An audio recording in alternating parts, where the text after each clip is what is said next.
Abran sus Biblias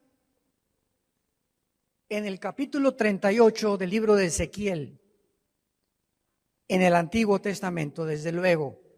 Ezequiel, capítulo 38.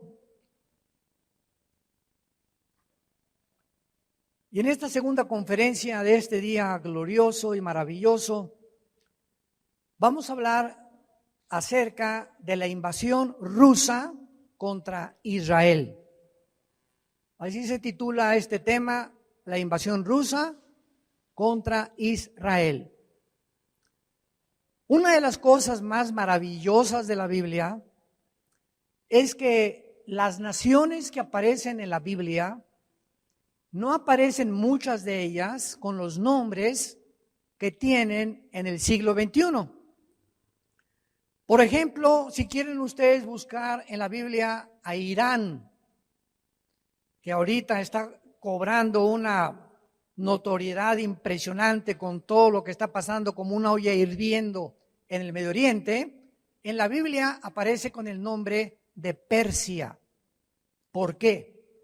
Porque en 1935 se le cambió el nombre de Persia a la República de Irán, cuando expulsaron al Shah. Y en 1979 se le cambió el nombre a la República Islámica de Irán. Si quieren ustedes saber dónde está Irak en la Biblia, aparece con el nombre de Babilonia. Si quieren ustedes buscar dónde aparece Turquía, aparece con el nombre de Togarma. Ahora, cuando la Biblia nos muestra, como vamos a ver ahorita, hace 2500 años, que se iba a formar una coalición de naciones en los tiempos que estamos viviendo, porque es para esta época, y estas naciones, el Espíritu Santo, como lo vamos a ver, los nombra, es porque el origen de todas las naciones que hay actualmente en el mundo, somos aproximadamente ya 200 naciones en el globo terráqueo. Todos nosotros descendemos de los 3 hijos de Noé. Cuando vino el diluvio, toda la humanidad fue borrada, pero sobrevivió Noé, su esposa, y sus 3 hijos con sus 3 esposas, que fueron Sem, Cam y Jafet. Muy bien, de Jafet se pobló Europa, todo el mundo anglosajón.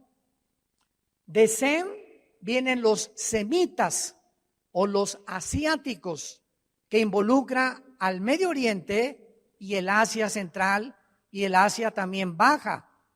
Y de Cam proviene el continente africano. Entonces, todos nosotros venimos de cualquier línea genealógica o genética de estos 3 hombres.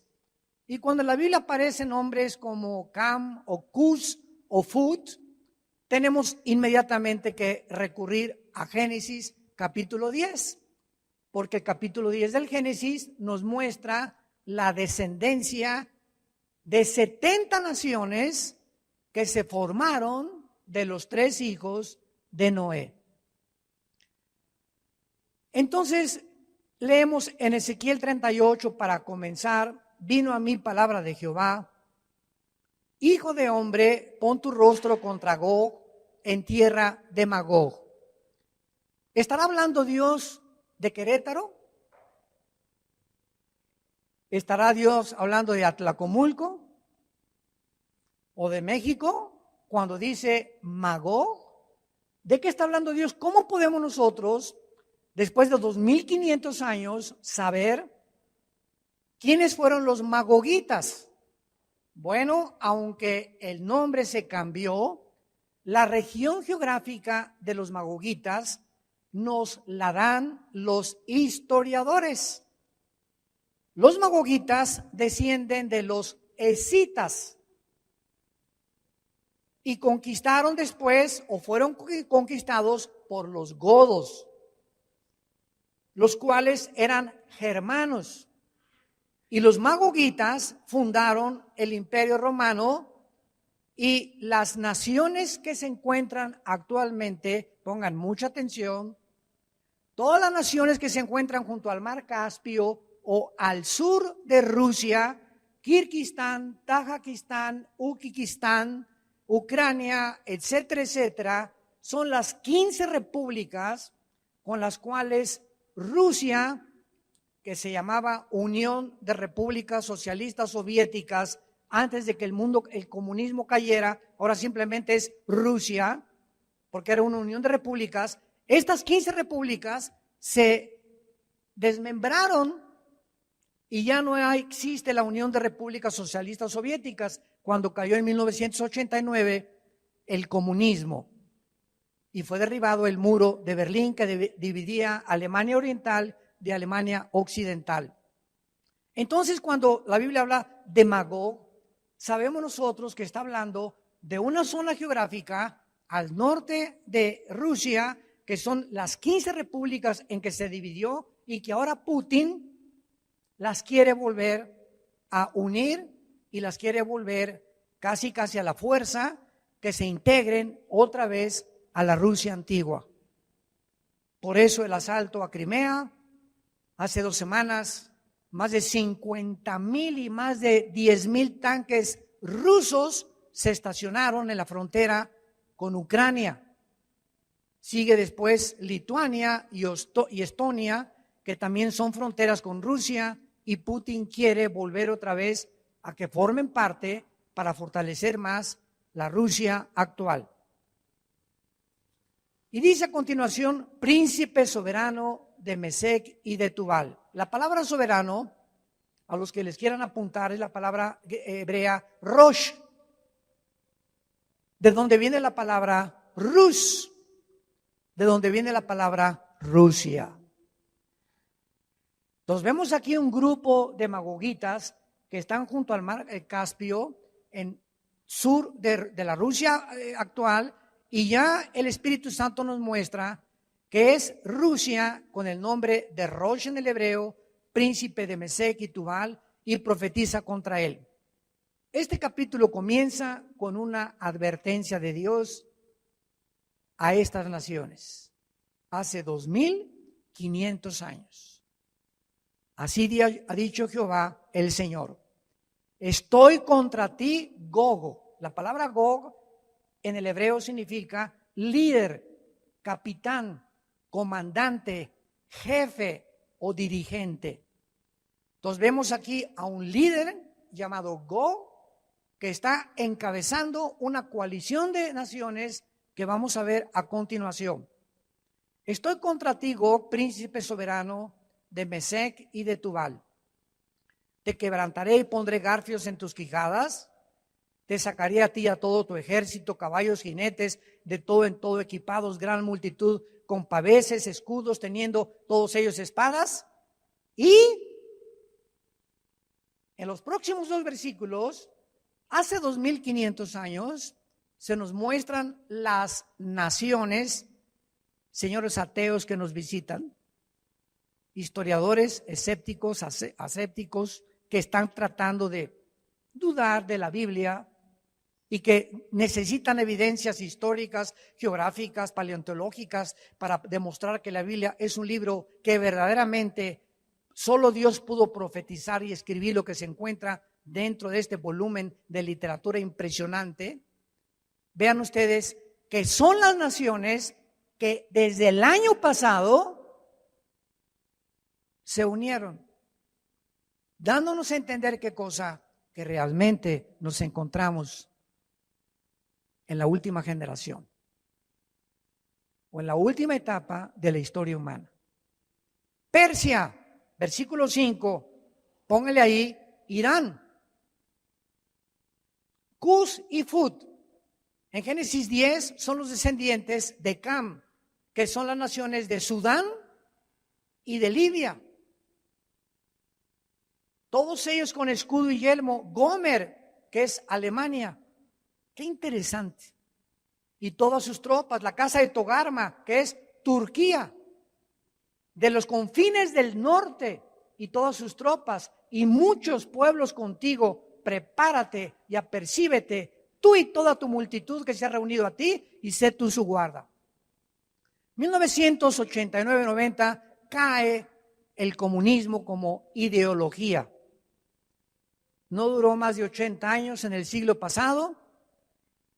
Comenzó en 1917 con la revolución bolchevique con Lenin, que tomaron el libro El Manifiesto Comunista de Carlos Marx y Federico Engels y comenzaron a aplicar la filosofía de Marx y de Engels y la llevaron a una revolución que Rusia se prestaba porque Rusia estaba gobernada antes del comunismo por los famosos zares.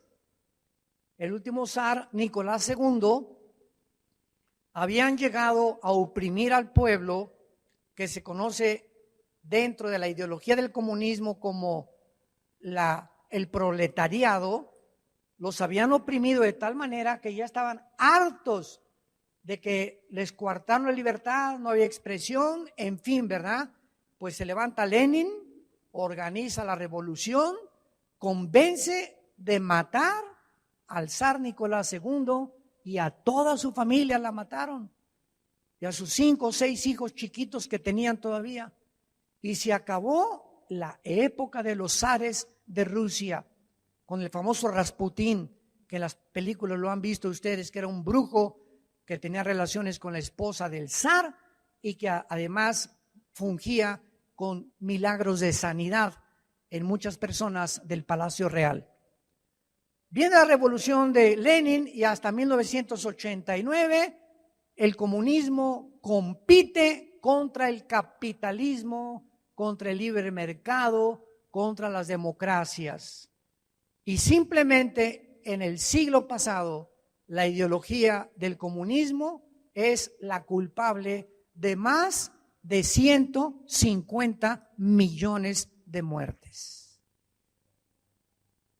El comunismo de Mao Zedong, de José Stalin y de todos aquellos que siguieron los nazis, los fascistas de Benito Mussolini, mezclado con el ateísmo, etcétera, etcétera, fue una masacre de la humanidad imponiendo una ideología que demostró finalmente cuando en 1989 se levanta el famoso líder o último líder ruso, Mikhail Gorbachev, y le pide al Papa Juan Pablo II, deme usted la oportunidad, le dijo Gorbachev al Papa Pablo II, de ir al Vaticano. ¿Y para qué quieres? ¿Que te vas a confesar conmigo? ¿Qué? No. Quiero mandar un mensaje al mundo desde el Vaticano, porque usted representa a más de 1.500 millones de fieles que se llaman católicos y quiero que este mensaje lo oiga el mundo. Gorbachev es invitado por el Papa, todo esto lo encuentran ustedes en el internet, y Gorbachev lanza este mensaje al mundo. El comunismo fracasó por 2 razones. Una, sacamos a Dios de Rusia. 2, nos aislamos del mundo capitalista. Y desde 1981, dice Gorbachev, hasta 1989 que cayó el comunismo, durante los últimos casi 10 años, Rusia vivió una farsa, una apariencia de que éramos poderosos. No es cierto, nos estábamos muriendo de hambre. Y escribe Gorbachev un libro famoso que se llama La Perestroika. Les recomiendo a los estudiantes que lo están contagiando con el socialismo moderno, que lean ustedes y abran los ojos para que se den cuenta qué fácil somos engañados. ¿Y por qué lo digo? Porque yo pertenecí al Partido Comunista Mexicano. Yo fui perseguido antes de ser cristiano por mi ateísmo, mi darwinianismo, mi materialismo, mi humanismo, porque me convencieron a los 18 años de edad de que era la respuesta para acabar con los gobiernos que oprimían al pueblo y luchar contra una revolución social y una revolución armada. Y ya estaba listo irme a Cuba para que me entrenaran, etcétera, etcétera, y regresar a México y comenzar como el Che Guevara. Y tenía el Che Guevara arriba de mi cama y estaba convencido que eso era lo que Dios quería para mi vida, porque no conocía al verdadero Dios. Hasta que a los 28 años mi hermano Alejandro, el papá de David, su nuevo pastor, mi hermano Alex, me dijo: quiero llevarte con un hombre, con un misionero que se llama Emilio Anderud, que te hable de Dios. Yo le dije que ya estoy harto de la religión. Es una farsa las religiones. Y me dijo: no te llevo a que tú aceptes una nueva religión. Quiero que conozcas a un hombre que no es religioso, que se llama Jesús. ¿Cómo que no es religión? No, Jesús no vino a traer ninguna religión, me dijo mi hermano. Vino a que tú puedas abrir su corazón y que lo comenzaras a seguir y que descubrieras que Él es la respuesta del sentido que tu vida está buscando.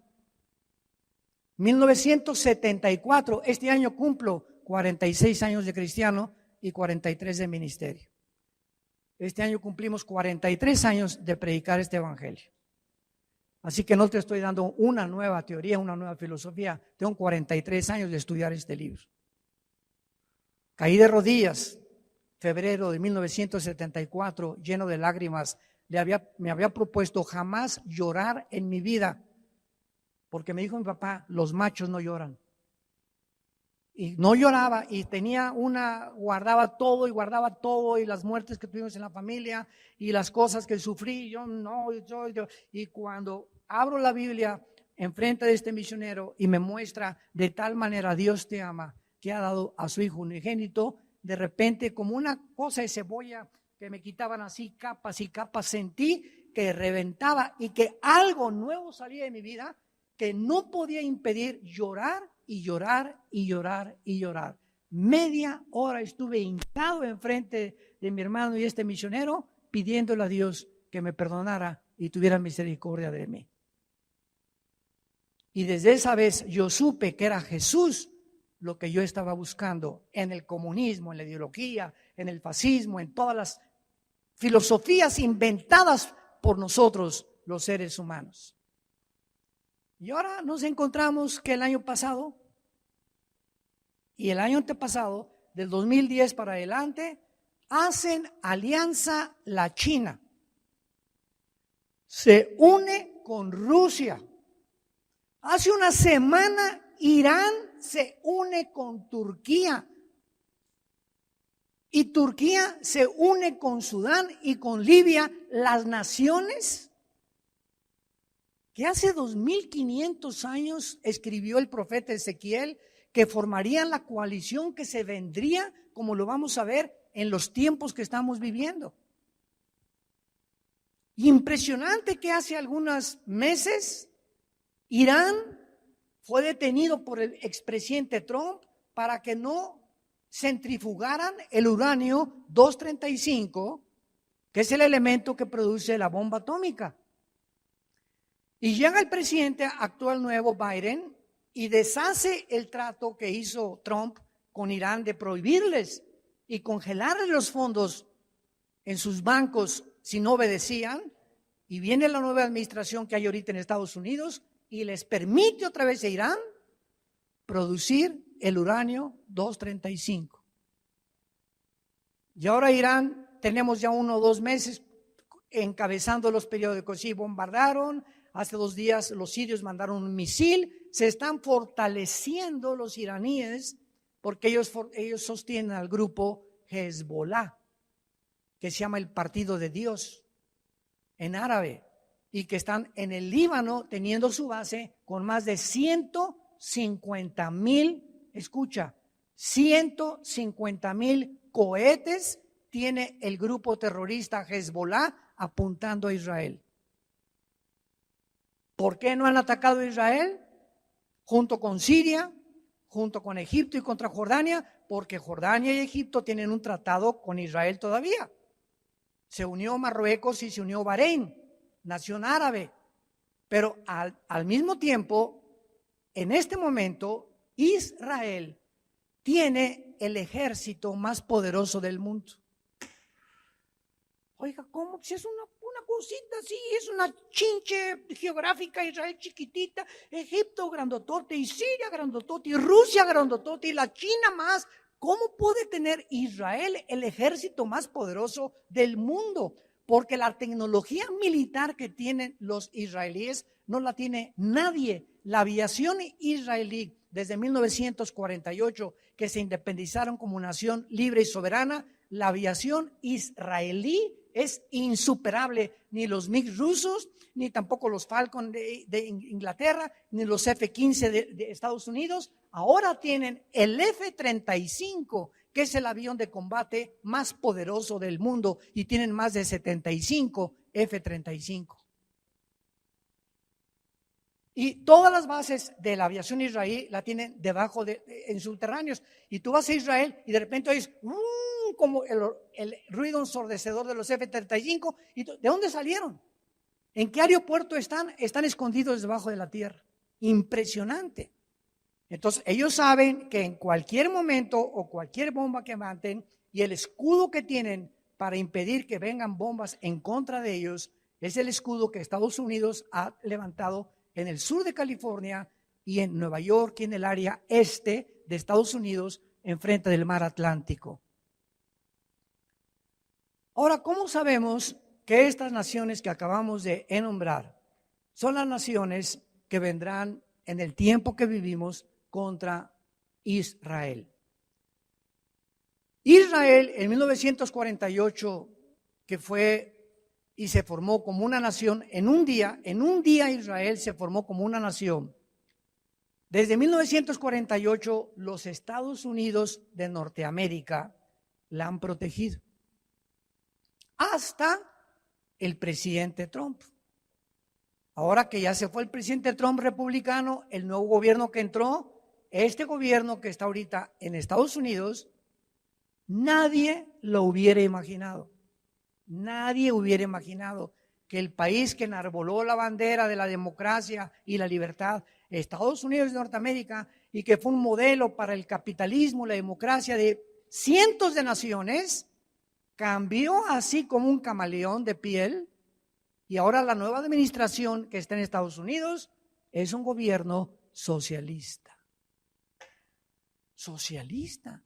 El socialismo en Estados Unidos. ¿Quién se imaginara hace 3 o 4 años que pudiera este fenómeno suceder? ¿Quién se iba a imaginar que el año pasado una pandemia cambiaría la banca, la religión, los estudiantes, la vida, nuestra salud, la mentalidad, la forma de vida? ¿Quién iba a imaginarnos que en un año el mundo dio una voltereta? Cientos de naciones fueron hundidas económicamente por la pandemia. Cientos de instituciones de negocios, restaurantes, ahorita simplemente supe que en la Ciudad de México hay más de 4,5 millones de hectáreas desocupadas, de edificios, de patios, que nadie quiere, que se salieron, que tienen miedo por volver otra vez a rentarlos o hacer ningún otro movimiento. ¿Quién se iba a imaginar esto? ¿Quién se iba a imaginar ahorita ver al mundo con este bozal en la cara? ¿Quién nos íbamos a imaginar de esto? Nadie. Y ahorita tú entras al restaurante y en la puerta te dicen, pase, no sé, por una cochinada que no te hace nada poner los pies ahí, porque el virus no anda brincando en el aire. Lo que anda brincando en el aire es una especie de ADN que no tiene vida. El virus cobra vida cuando entra a tu organismo, se conecta con una célula y vive. Entonces no anda volando por ahí el virus del COVID-19 en el aire, y hace 3, 4 días la Organización Mundial de la Salud lo acaba de declarar, que no está outdoors, no está en el medio ambiente, y nos dijeron que estaba en el periódico y desinfectado, y llegamos a la casa y quitar la ropa y a la lavadora y echarle por acá y por allá. Una vez llegué a un restaurante, pagué con la tarjeta de crédito, me desanitizaron la tarjeta de crédito, Virgen del Socorro. Pero al llegar a la mesa, ya me quitaba y le decía al capitán de meseros, entonces en la mesa no hay virus, nada más de la entrada a la mesa, tápese. Y al llegar a la mesa, quítese la cosa esa. Dije, ¿esto es un circo? ¿Es el Circo Soleil? ¿Qué está pasando en el mundo? Mi esposo y yo viajamos en aviones con 300 personas. ¿Cuál distancia social dentro del avión? ¿Y por qué antes de abordar el avión, distancia social y como pollos dentro del avión? Y si oye la voz al aterrizar, les suplicamos que al aterrizar guarden la distancia social. No sabes si llorar o reír o qué hacer. ¿Qué es esto? ¿Es un circo? ¿Es una mentira? ¿Qué es una payasada? ¿Qué está pasando en el mundo? Ir a la playa tapado cuando el sol, el yodo del mar y el oxígeno es lo que me fortalece el sistema inmunológico y me prohíben ir al mar y meterme al mar tapado. Y esto sucedió hace 4 o 5 meses. Veía yo policías que entraban a sacar a la gente en el mar porque no traían tapabocas, por el amor de Dios. ¿A dónde llegamos a portarnos tan irracionalmente? Es una conducta antilógica, antirracional. ¿Qué está pasando en el mundo? Es que nos equivocamos por protocolos y nos equivocamos por el confinamiento. Y ahora ya reconocen que el confinamiento produjo drogadicción, divorcios, problemas mentales en los niños, separación de hogares, a los viejitos que nos los encerraron en los asilos que no podían vivir, se murieron antes de tiempo por la tragedia, por el estrés, por el famoso confinamiento. Y pasa el tiempo, nos equivocamos. No funcionó el confinamiento y así cada mes que pasa nos damos cuenta que Dios ha enloquecido la ciencia de los que se creen sabios en este mundo. Y lo que sabemos no lo sabemos como lo deberíamos de saber. Versículo 8. De aquí a muchos días, y aquí ya viene la explicación del Espíritu Santo, serás visitado al cabo de años. Esta palabra en el hebreo a los que les interese es acharit, soaj, que significa al final del tiempo. De aquí a muchos días le está hablando a Israel ahora Dios. Vendrás a la tierra, ¿cuál tierra? La salvada de la espada, recogida de muchos pueblos, a los montes de Israel. Ya no hay ninguna duda que está hablando que es el único pueblo que después de 1900 años de ser dispersados a todas las naciones del mundo, desde el año 70 después de Cristo, cuando los romanos no dejaron piedra sobre piedra de Jerusalén, los judíos en 1900 años no tuvieron religión, ni patria, ni gobierno, hasta el 14 de mayo de 1948, que se formó otra vez, resucitó la nación de Israel. Que siempre fueron una desolación, mas fue sacada de las naciones, y todos ellos morarán confiadamente. En primer lugar, vemos la primera clave. ¿Cuándo vendrá esta invasión?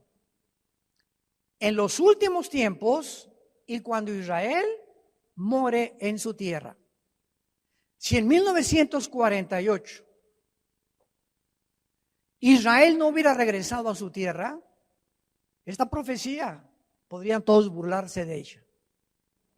Pero ahora que regresó hace 73 años Israel a su tierra, esta profecía se tiene que cumplir.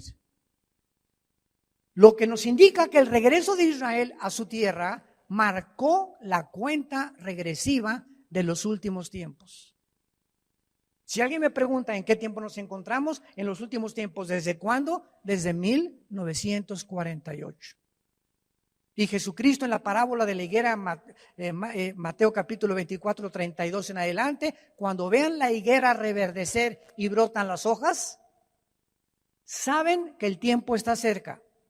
No pasará una generación del 48 antes que venga por ustedes. Y de acuerdo al Salmo 90, una generación es de 80 años. Todo esto lo hablamos todo el sábado de ayer y el viernes en la noche. Y ustedes estaban viendo el Calimán en la televisión. En los tiempos que vivimos los cristianos, que se dicen cristianos, están en la luna, en el limbo. No han tomado en serio la Biblia, no han tomado en serio a Dios, les entra por acá, les salen por allá, oyes aquí, sales por esa puerta y sigues igual que como entraste. La palabra no ha transformado tu vida. Si esto no transforma tu vida, tu cristianismo no es un cristianismo, es una religión. Eres religioso, pero no eres cristiano. Porque esta palabra vino a transformar radicalmente, a revolucionar mis pensamientos, mi perspectiva de la vida, mi forma de tratar mi matrimonio, a mis hijos, mi negocio, la honestidad, la integridad que necesitamos, la transparencia con la cual debemos vivir unos con otros. Ya la hipocresía se tiene que erradicar de nuestra mirada. Ya no veo a las personas para ver qué interés tengo con ellas, o si me puedes facilitar algo, o eres mi compadre y te hago mi compadre de mi hija para que tú me puedas prestar dinero para comprar un edificio, o para que pueda yo depender de ti económicamente. Toda esa falsedad y toda esa hipocresía es echada fuera por el Espíritu Santo de Dios. Y si en tu vida no has tenido ese cambio radical, tu cristianismo es una payasada. Y cuando venga Cristo, mañana o pasado, la semana que entra por nosotros, las iglesias seguirán y llegarán el domingo. ¿Y dónde están los que se fueron? Pues quién sabe, era cierto. Y van a caer de rodillas y vas a llorar y te vas a jalar los pelos y no habrá ninguna respuesta de Dios, porque Dios envía un poder engañoso para que hayas creído la mentira y comenzarán a vivir la persecución del gobierno global, la nuevo orden económico dirigido por el anticristo. Y si ahorita crees que estás viviendo algo que te está atormentando y no puedo ni respirar y tengo que hacer esto y por aquello y ya no puedo ir al gimnasio y estamos limitados en nuestras libertades y garantías individuales, esto es Pinocho comparado con lo que se viene. Es Disneylandia comparado con lo que se viene en el mundo. Entonces, esto es para estos tiempos. Israel regresó a su tierra y dice, morarán. A los que les interese subrayen esta frase, porque es clave en estos pasajes. Cuando estas naciones se unan o esta confederación política se forme, Israel tiene que morar confiadamente en su tierra. Y en los últimos años vemos nosotros que en el 48, a las 6 de la mañana nombraron a David Ben Gurión, primer ministro de Israel, y después a Golda Meir. A las 6 de la mañana, al otro día, que la Liga de las Naciones, ahora es la ONU, emitió el decreto, regresen a su tierra, los reconocemos como una nación. A la hora y media que la Liga de Naciones reconoce a Israel, los atacaron las naciones árabes. Y en aquel tiempo Israel, pues casi no tenía las armas ni el ejército que tiene ahorita, no pudieron sacarlos de su tierra. 1956 los vuelven a atacar otra vez. 7 de junio de 1967, la famosa guerra de los 6 días. El presidente Gamal Nasser de Egipto le habla al presidente de Jordania, al de Siria, al de Egipto y al de Líbano: por favor, unámonos, bloqueemos el canal de Suez y echemos a los judíos al mar Mediterráneo, extirpemos a estos ratones y a estas hormigas para siempre. Y se juntan 5 naciones contra la nación de Israel para acabar con ellos. Escuchen lo que pasó en la guerra de los 6 días, que está considerada la guerra más milagrosa en la Academia de West Point de Estados Unidos por el general Schwarzkopf, que fue el general que dirigió el ataque contra Saddam Hussein en 1991 en la guerra del Golfo Pérsico, cuando Hussein quería apoderarse del petróleo de Kuwait. Y la guerra de los 6 días, al segundo día, un sargento israelí intercepta una conversación. Al tercer día, el 3 de junio, los judíos se suben en 7 aviones a las 4:30 de la mañana. Y cuando estaban los egipcios, los sirios y los jordanos levantándose.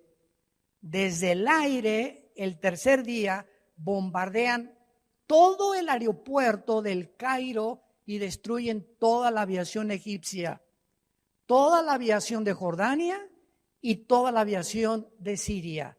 Y una vez que conquistaron en el aire, pues se quedaron así, ¿verdad? Todos estupefactos. ¿Y ahora qué hacemos? Aventaron los tanques de guerra. El 6 de junio, los judíos estaban en la península del Sinaí, llegaron a las colinas del Golán y toda la franja de Gaza que continúan bajo su posesión. Les mandaron un recado, las Naciones Unidas, por favor, deténganse. ¿Y saben por qué ganaron en 6 días la guerra? Porque el séptimo tenían que descansar. Parece una paradoja, una ironía, pero es chistoso, ¿verdad?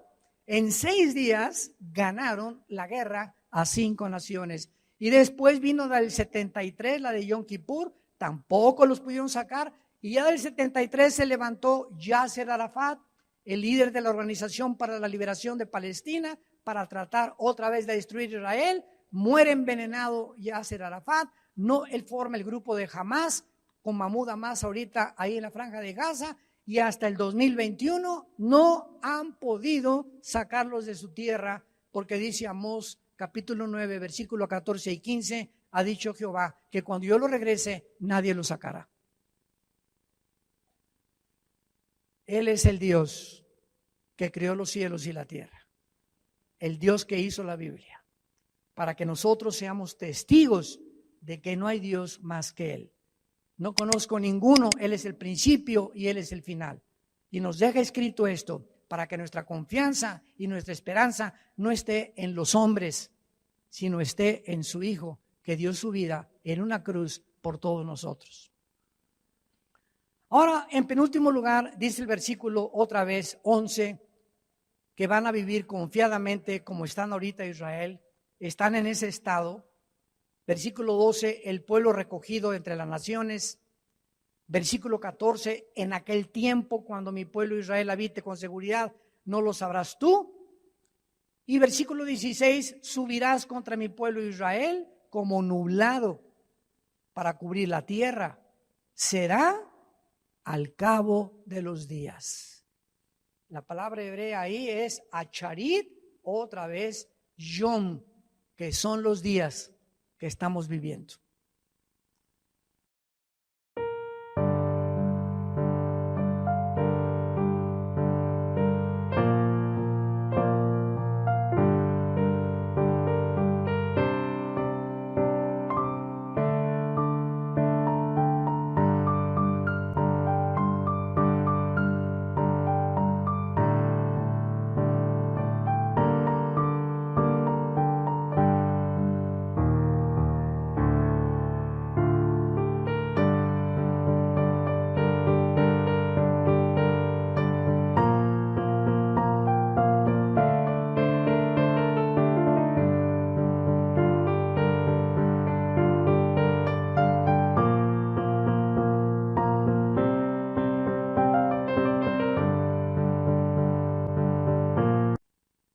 Y dice el versículo 19 en adelante que cuando llegue esta coalición de naciones, Rusia, Irán, Turquía, del sur, del norte, del este y del occidente contra nación, o sea, van a rodear a Israel, y ahorita ya esta coalición existe. Cuando ellos se acerquen a Israel para acabar con ellos, versículo 19, he hablado en mi celo, dice el Señor, que en aquel tiempo habrá gran temblor sobre la tierra. Los peces del mar, las aves del cielo, las bestias del campo se arrastrarán, y todos los hombres sobre la faz de la tierra temblarán ante mi presencia. Se desmoronarán los montes, los vallados caerán y todo el mundo caerá a tierra. Dios va a impedir esta invasión finalmente, porque ya es casi el Armagedón, la tercera guerra mundial, cuando Él sobrenaturalmente, como lo hizo en la guerra del 67, impida que esa nación sea destruida. Y cuando venga todas estas muertes, porque van a ser millones de personas, que en el valle del Megiddo o en el valle de Josafat van a morir, es interesante que dice el versículo 11 del capítulo 39, Ezequiel 39, 11, en aquel tiempo daré a Gog lugar para sepultura allí en Israel. El valle de los que pasan al oriente del mar y obstruirá el paso de los transeúntes. Allí enterrarán a Gog y a toda su multitud, lo llamarán el valle de Magog.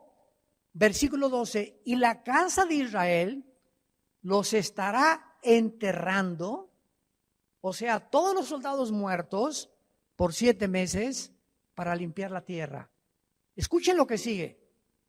Los enterrará todo el pueblo de la tierra y será para ellos célebre el día en que Dios sea glorificado. Y tomarán hombres a jornal, o sea, empleados, que vayan por el país, por todo Israel, con los que viajen para enterrar a los que queden sobre la faz de la tierra, a fin de limpiarla.